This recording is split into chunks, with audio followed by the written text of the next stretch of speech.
Hello दोस्तों, नमस्कार। आपके ही अपनी यूट्यूब चैनल सबकी पाठशाला में आपका स्वागत है। इस वीडियो में हम बात करेंगे सीटेट के सिलेबस की। इस चीज़ को लेकर के बहुत दुविधाएं थी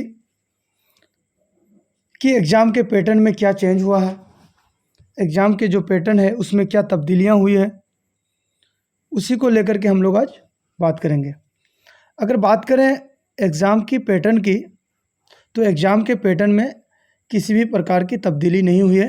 सिर्फ तब्दीली हुई है तो पहले एग्ज़ाम ऑफलाइन हुआ करते थे, अब वो एग्ज़ाम ऑफलाइन ना होकर के आपका वह एग्ज़ाम ऑनलाइन होगी और सीबीटी के माध्यम से आपका एग्ज़ाम होगी। सीबीटी कहे तो कंप्यूटर बेस्ड एग्ज़ाम होना है और उसी पे हम लोग आज चर्चा करेंगे। बट फिर भी समझेंगे कि क्या एग्ज़ाम का पैटर्न है। इसके अलावा अगर ऑनलाइन एग्ज़ाम है तो फिर वो भी अपने आप में एक चैलेंज है। कैसे और क्या अप्रोच है उसमें, उस पर भी हम बात करेंगे। अगर बात करें तो आपके पास सिर्फ 4 महीने का टाइम है। इसी 4 महीने में आपको कंप्लीट सीटेट की तैयारी करनी है और उस टाइम, ये 4 महीने जो आपके लिए है, उस टाइम का, उस समय का आप अच्छे से यूटिलाइज करें। उस पर भी हम चर्चा करेंगे किस प्रकार से आपको अपना टाइम को सही दिशा में, सही टाइम पे सही तैयारी कैसे कराई जाए। कोशिश कीजिए कि अब आदत डालिए ऑनलाइन पढ़ने की, ऑनलाइन प्रैक्टिस करने की। ज़रूरी नहीं है कि आप कहीं कुछ पे करके ही आप कोर्स करें।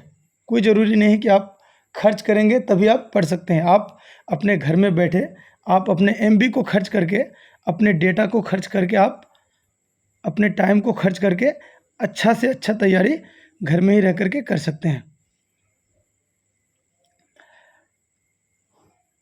बात करेंगे हम एग्ज़ाम पैटर्न की। तो एग्ज़ाम पैटर्न की बात करने से पहले मैं आपसे एक ही अनुरोध करता हूं कि हमारी यूट्यूब चैनल सबकी पाठशाला, अगर आप पहली बार हैं तो आप मेरे इस चैनल को सब्सक्राइब कर दें और बेल आइकन भी दबा दें।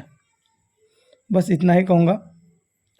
अगर बात करें हम एग्ज़ाम पैटर्न की, तो एग्ज़ाम पैटर्न जो होता है, 50 क्वेश्चंस होते हैं इसमें और 50 मार्क्स भी होते हैं और 50 मिनट मिलते हैं आपको, और इसमें कोई नेगेटिव मार्किंग नहीं होती, नो नेगेटिव मार्क। ओके, यानी अगर अपने आप में देखा जाए तो ये राइमिंग कर रहा है।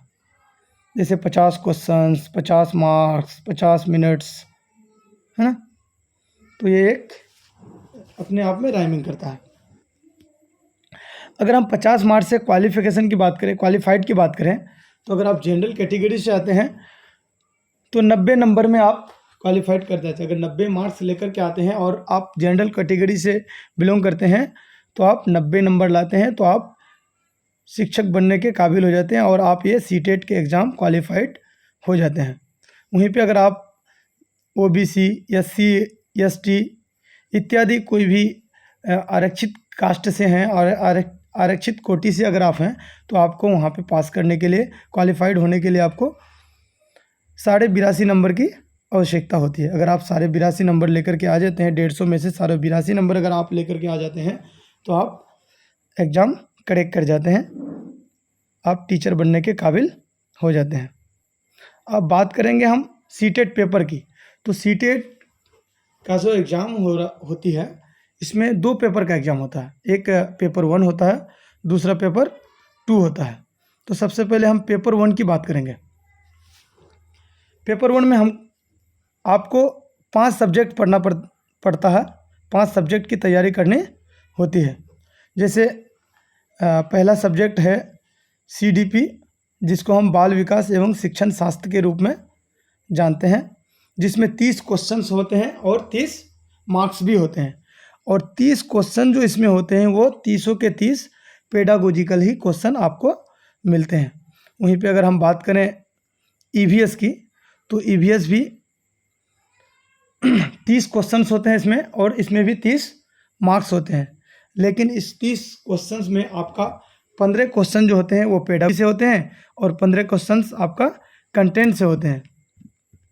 फिर उसी प्रकार हम लैंग्वेज की अगर बात करें तो लैंग्वेज आपको 2 लैंग्वेज आपको भरना होता है, यानी आपका लैंग्वेज 1 होता है एक, और एक दूसरा लैंग्वेज 2 होता है।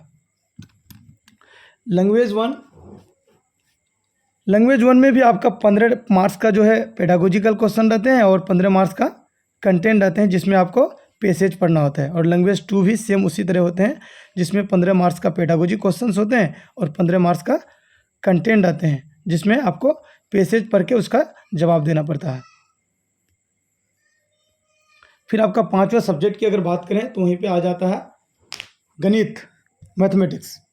उसमें भी आपका 15 मार्क्स का पेडागोजिकल क्वेश्चन होते हैं और 15 नंबर का आपका 15 मार्क्स का कंटेंट होते हैं, जो न्यूमेरिकल पूछते हैं, थ्योरी पूछ देते हैं, न्यूमेरिकल आपको सॉल्यूशन करने के लिए दे देते हैं।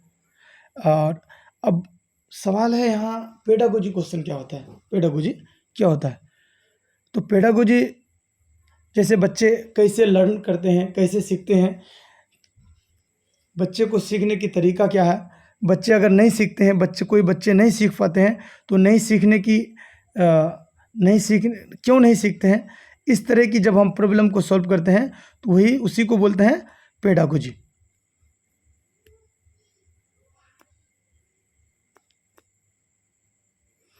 अगर हम पेपर 2 की बात करें तो वहीं पे पेपर 2 के लिए आपको 4 सब्जेक्ट की तैयारी करनी पड़ती है। उसमें आपका पहला सब्जेक्ट CDP, जिसे हम बाल विकास एवं शिक्षण शास्त्र के नाम से जानते हैं। दूसरा होता है लैंग्वेज फर्स्ट, एवं तीसरा होता है लैंग्वेज सेकंड। फिर चौथा सब्जेक्ट जो होता है वो साइंस और मैथ होता है, या फिर SST होता है, जिसे सामाजिक अध्ययन कहते हैं। जो सामाजिक अध्ययन होते हैं या फिर मैथ और साइंस जो होते हैं वो 60 मार्क्स के होते हैं, जिसमें 15 मार्क्स का आपका साइंस और मैथ दोनों मिलाकर 15-15 करके 30 आपका पेडागोजी हो जाता है, और 30 मार्क्स का आपका कंटेंट हो जाता है, जिसमें आपका न्यूमेरिकल रहता है, कुछ थ्योरीज रहते हैं, इस तरह के क्वेश्चंस रहते हैं। और अगर पेपर 1 और पेपर 2 की बात करें कि पेपर 1 इजी होते हैं पेपर 2 के अपेक्षा, तो ऐसी कोई बात नहीं है। पेपर 1 और पेपर 2 में जब कंपेयर की जाए तो पेपर 1 की CDP, लैंग्वेज 1 एंड लैंग्वेज 2, ये 3 सब्जेक्ट जो होते हैं पेपर 1 और पेपर 2 की सेम होती है। बस फ़र्क सिर्फ इतना रहता है कि 1 to 5 के लिए जो पेपर 1 होते हैं उसमें सिर्फ 6 वर्ष से 11 वर्ष के बच्चों को ध्यान में रखते हुए उसको सॉल्व करना होता है, और पेपर 2 के लिए 11 वर्ष से 14 वर्ष के बच्चों को ध्यान में रख करके आपको उसका सॉल्यूशन निकालना पड़ता है। बस इतना ही फ़र्क है, और पेपर 1 और पेपर 2 में कोई ज़्यादा फ़र्क नहीं है। आज के लिए इतना ही, आगे फिर जय हिंद।